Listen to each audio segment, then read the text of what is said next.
Well, I think you've heard this one. Oh yeah. So, Now what's that one? I've it's never seen that before. right side of the peach. I Oh. don't know. Something like that. I don't know. I know it was on the chart for like 15 years straight. But Yeah. when we found this That album, it thing was with the still on the glass charts. prism. What's that? It's that thing with the glass prism on the Yeah, cover. right, right. This was another reissue because I decided I had to get up. I mean, I don't know if I ever actually had the vinyl. I know you did at I one point, did. Yeah. but I just I went and I tried to get a used copy and it just doesn't work. With Dark Side, you have to get a new one. So this is a reissue. Got a nice matte finish on it. You know, it's got posters in here and everything too. Yeah. I found interesting, and they're different posters than the one I had from Oh, from your I earlier. remember I got a poster with my copy a while back. Yeah, it's quite possible those posters are on my wall now, but It could be. this one, but it had this one, but That looks green, familiar somehow. it's green though, in the one that you had, I think. Oh, okay. But yeah, it's the same, basically the same photo. So, well, pretty, actually, no, it's not, but it's the same pyramids, just a Yep. different shot. And then there was a different one of them all on stage. I figured this is worth showing because I didn't know they were doing this. I don't know if they had alternates back then too, or if this is a new thing. But check that out. That's That doesn't look like the one I used to have. right. Yeah. But I mean, it looks like it could have been from a similar concert or the same concert, but Oh yeah. but yeah, and it was also a portrait instead of landscape. Mhm. But yeah, this this is the one album that it's not. I mean, there That's are the others most you can do it. universally recognized symbol in rock and roll, I think. Is Yeah, the prism. well, and as it should be, really. Yeah. And this is the one record that you really want to make a point to just play the whole thing. Yeah. I mean, if you're short on time, maybe you skip money. you know. It's funny. I listened to that album so much when I first got it. I just kind of got tired of it and didn't listen to it. Even when I was listening to other Pink Floyd, earlier Pink Floyd, it was Well, only a couple of years ago that I bought another copy of that album on CD this time. oh yeah, yeah. Well, Yeah, I was able to get a live performance of Dark Side of the Moon, and nice, that got me back into it. nice. That's great. Yeah, I think I know what you refer to, and I think I bought a copy of that too because I got a double CD Mhm. that had them doing it live when it was still a little a little early. Yeah, it was, I think it was June 18, 1975. And yeah, there were two discs. One was Dark Side of the Moon, one was some other stuff that, I don't know. I think some of it was on Wish You Were Here and on the other. Yeah, and then some might have been what was going to become Animals, but it was different names, like Raving and Drooling instead of Sheep, Mhm. or The You Got Me Amazing Crazy. Pudding. What's that? The Amazing Pudding. Oh, I don't know about that. Yeah, That's one of maybe the songs, I think. they like to do blues jams too. Yeah. So that's a good record for sure.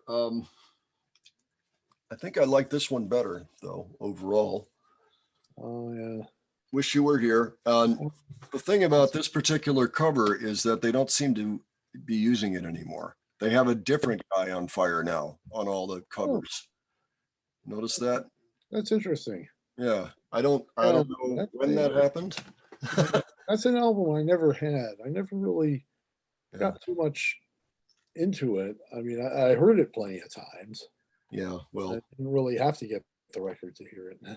Well, I associate it with some good memories too. So Yeah. see how they made the cover so it looks like the sand's coming out the bottom there, and Uh, I've seen like that looks like it's on fire. This is a Hypnosis cover. Hypnosis was yeah, the two guys that were there when Floyd started. Actually, they all hung out together. yeah.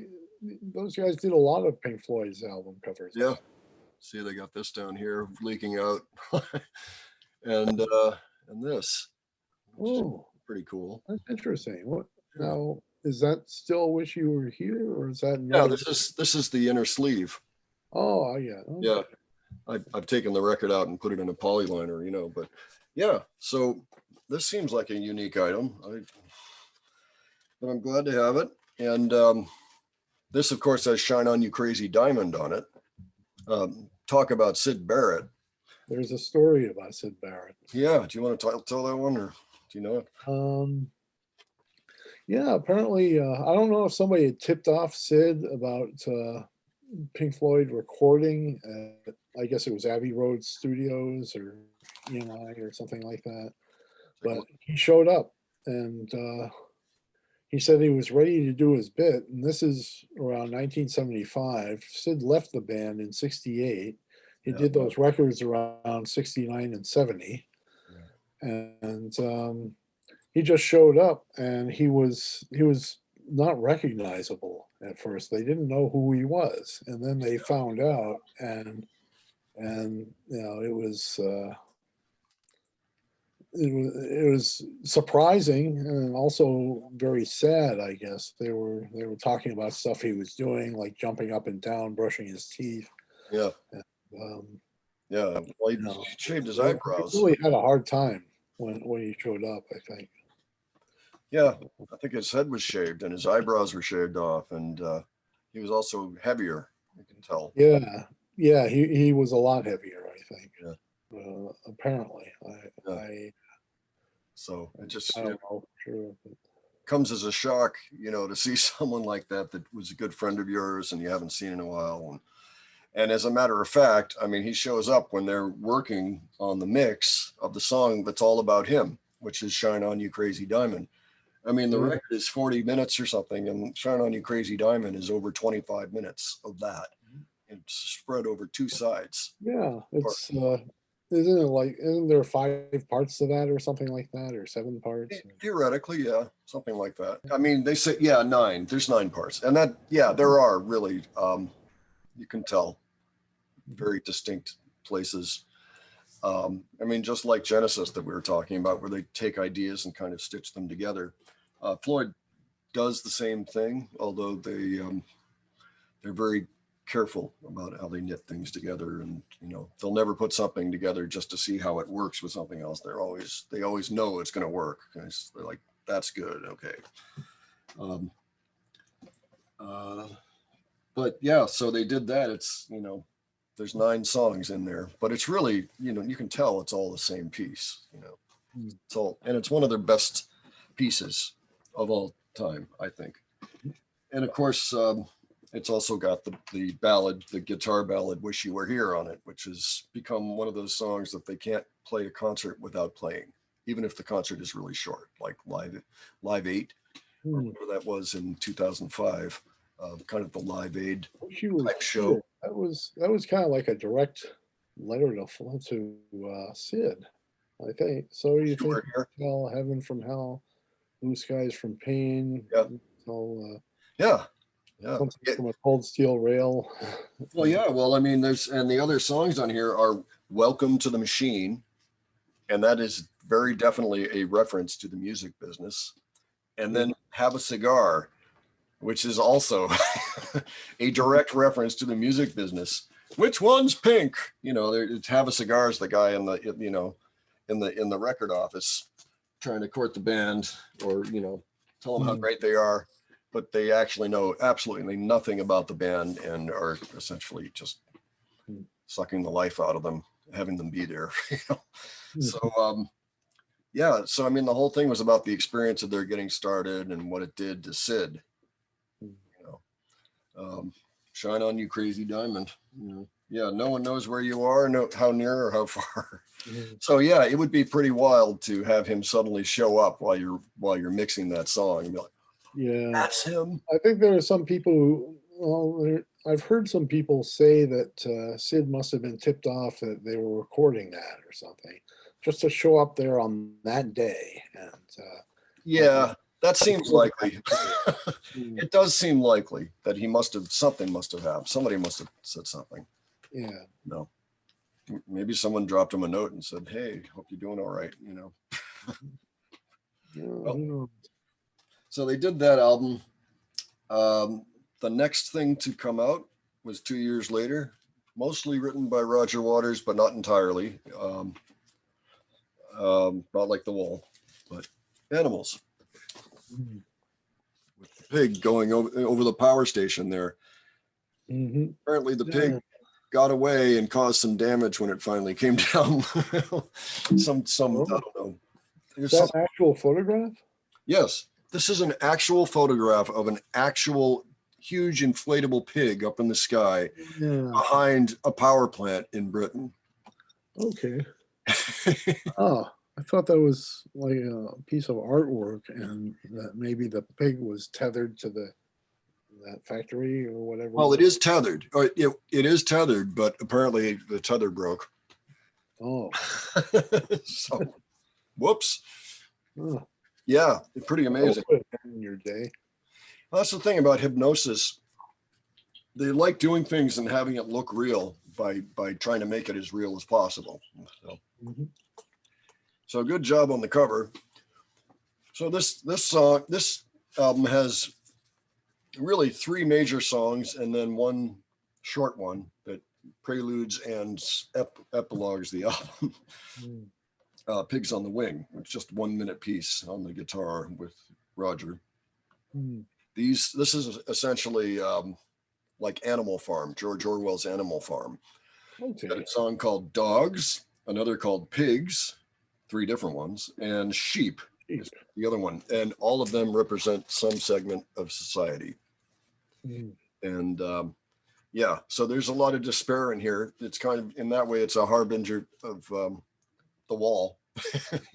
You know, there's a disturbance in the force by this I time. don't think I've ever heard that album, or I've never sat down and listened to it. Really, you know that there are people that say this is their best album. Hmm. I don't Well, really check it agree with that, but there are a lot of people that think this is the best one. Yeah. So, yeah, it's worth a listen. It's worth a listen. Dogs is interesting. That one actually is co-written with David Gilmour, who came up with a lot of the guitar signature riffs and segments in the song. And that's what really makes the song stand out to me. Dogs is all about being in the workforce and getting ahead and stepping on others and you know, and then dying alone in Florida, you know, with cancer or something. It's kind of literally, you know, that's the thing, is it's not very uplifting. And Pigs is kind of, I think that's more about, you know, it's been too long since I looked at the lyric sheet, but I think that has to do with politicians. And then there's Sheep, who are the people that follow the politicians. I think that's how it went. Big man, pig man, well-heeled big wheel. Pig man, White House. Yes. Yes, they actually say, hey, you White House in here. House proud town mouse. Yeah, who knows? You know, bus stop rat bag. Ha ha, charade you are. You know, so you can be forgiven for not listening to this record. And then Sheep, harmlessly passing your time in the grassland away, only dimly aware of a certain unease in the air.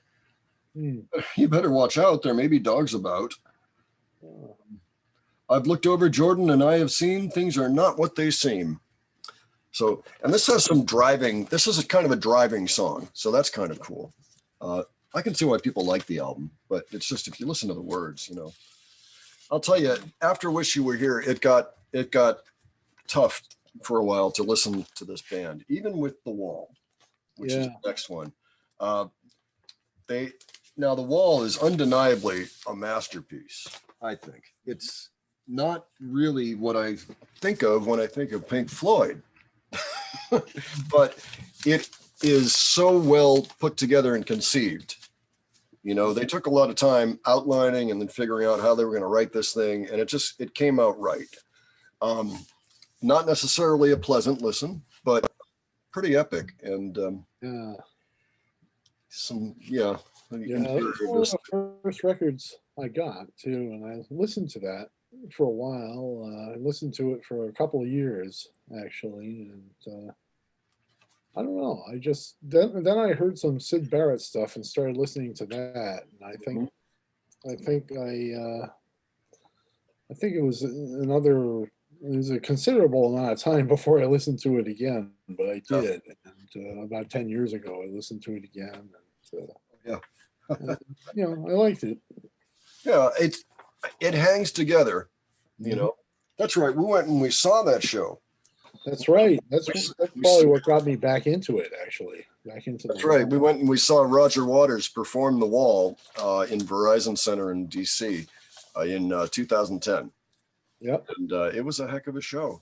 I'm just looking on Well, these. Yeah, wasn't it? I mean, I often say it's the only show I've ever been to or seen that's more spectacular than a Kiss concert. Kiss did not have an airplane like coming down and crashing onto the stage in the beginning of the show. And they don't have 50-foot puppets either. that's true. And That's true. the only show that I've heard of that's more over the top than a Kiss show. And of course, they made That's a saying something. That's saying a lot. yeah, yeah. It was kind of spectacular, frankly. And Roger Waters should be proud of The Wall. Yeah. It's really more of a Roger Waters record, though, in a lot of ways. Although some of the best songs were written with Dave Gilmour, like "Comfortably Numb," Mhm. "Run Like Hell." Like hell, it's another one. Those are good ones. Those two are probably my favorite on the record. But the record hangs together. It's a good one. It's worth checking out. Just it's not a good mood one. It's not good for parties. Yeah. So my next introduction to Floyd, I mean, it's still early on in my Floyd listening career. 1983, this came out. This is the final cut, and I have I was going to I say love remember hate. that one. It What's was that? very I remember that one. I thought it was very depressing. Yes, Just the yes, sound it of the is. music. Let me tell you, this is the most depressing record in the world, right here. This record, I put this on today, and because I thought, it's been a long time. At one point, I kind of shunned it from my collection. I kind of had it in another room with some of my other lesser loved records, but I brought it back out, and I listened to this today, and it's dismal. It's really, I mean, just go with The Wall. You can skip this. This this is really a Roger Waters solo album, and not really to diss Roger Waters. I do like a lot of his work. I mean, I'm used to death. Come on, and even the Hitchhiker album, I really like.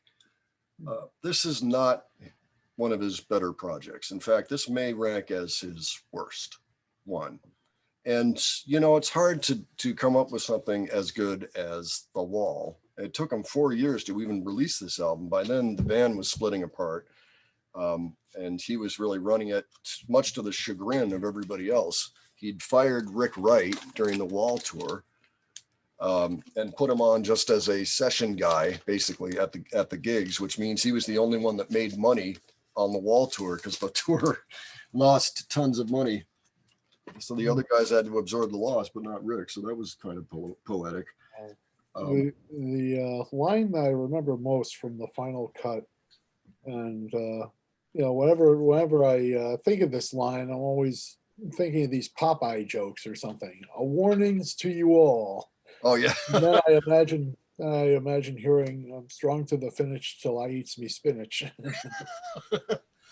Well, if I were going to pick a song to listen to, It's probably a bad thing to say about them. yeah, that's okay. Not Now, John is the track I would listen to if you just want to hear something off that album. That's probably their best one. Still not uplifting, but at least it's a bit upbeat.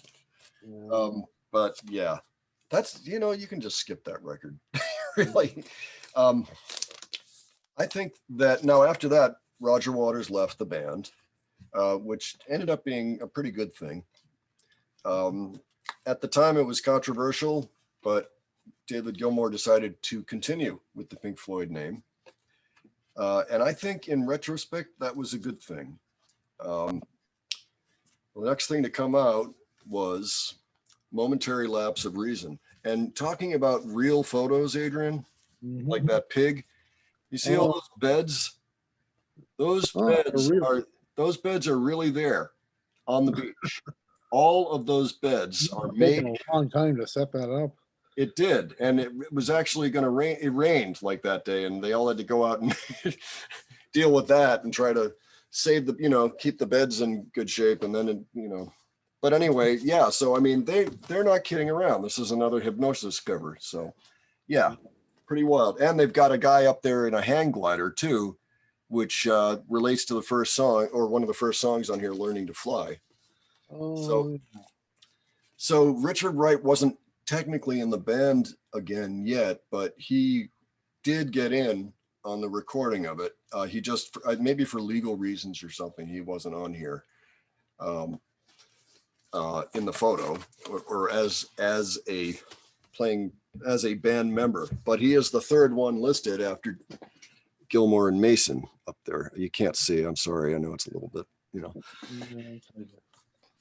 Now, the biggest problem that I had with this record at the time was that the drums sound like 80s drums. They've got those gated sounds, you know, with the reverb, and it's just, you know, the worst thing that ever happened to drums in the 80s was when that came along.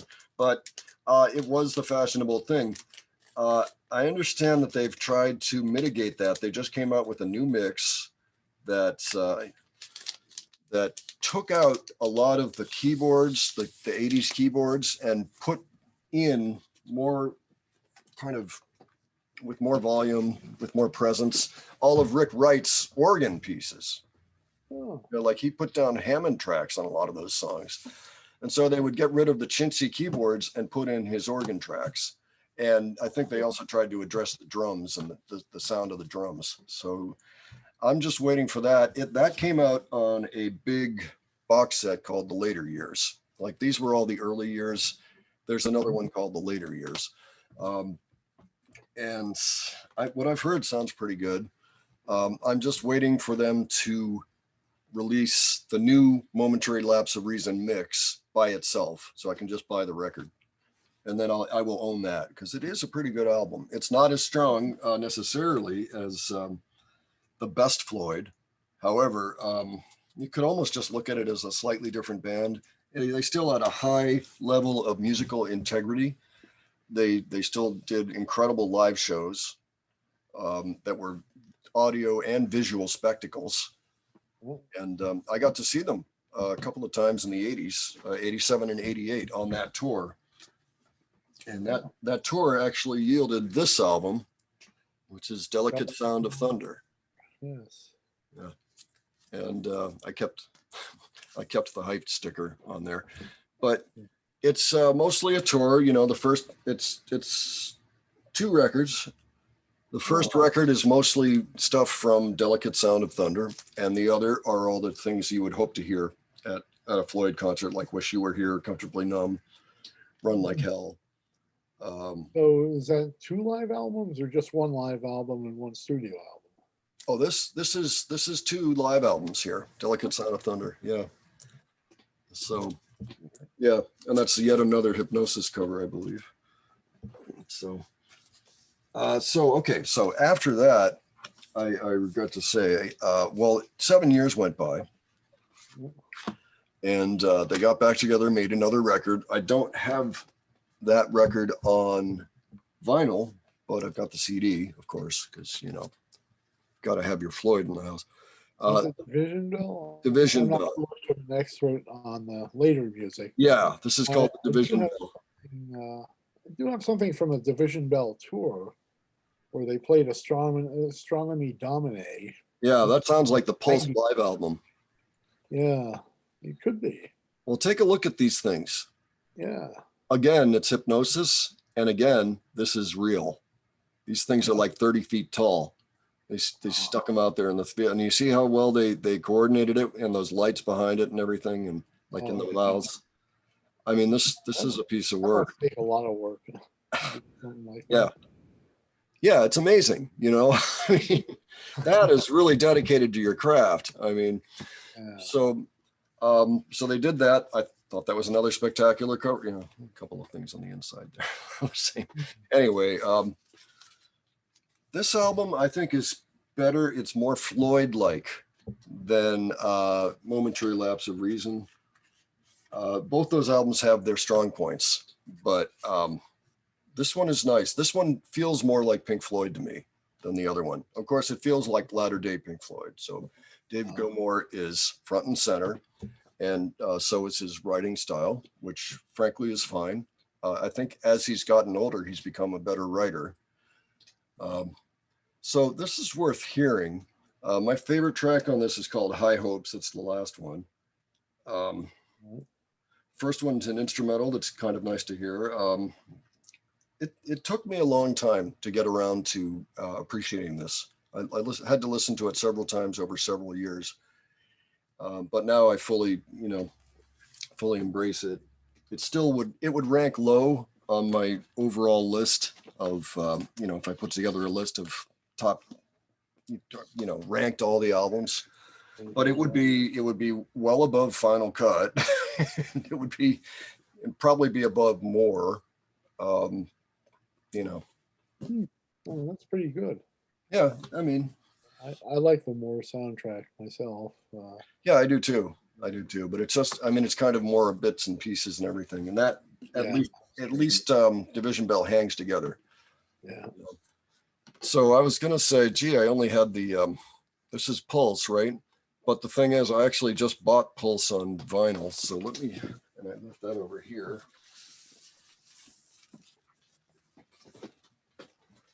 It was really cheap because they had remixed Delicate Sound of Thunder, and that was out with more records and a different mix. And so this was super cheap while that was out. But it's got what you mentioned. It's got a version of Astronomy Dynamite. Of course, it starts with Shine On You Crazy Diamond, like so many of their concerts did at the time. This is 4 records, by the way. 4 records. Yeah. It's got an entire rendition of the entire album of Dark Side of the Moon, which is pretty good. And then, the other stuff that we like, the Wish You Were Here, Comfortably Numb, Run Like Hell. And a number of tracks from Division Bell. So not bad. It's not the adventurous stuff that we like from the early 70s, late 60s. It's much more a rock show, but it's done by some of the best people in the business at a time when it was really, this kind of thing was at its peak, so that's nice. And I can appreciate that. It would be nice if they were still playing the way they were back in the day, but I think overall it's probably better that they evolved the way that they did. It seemed like they were happy with what they were making.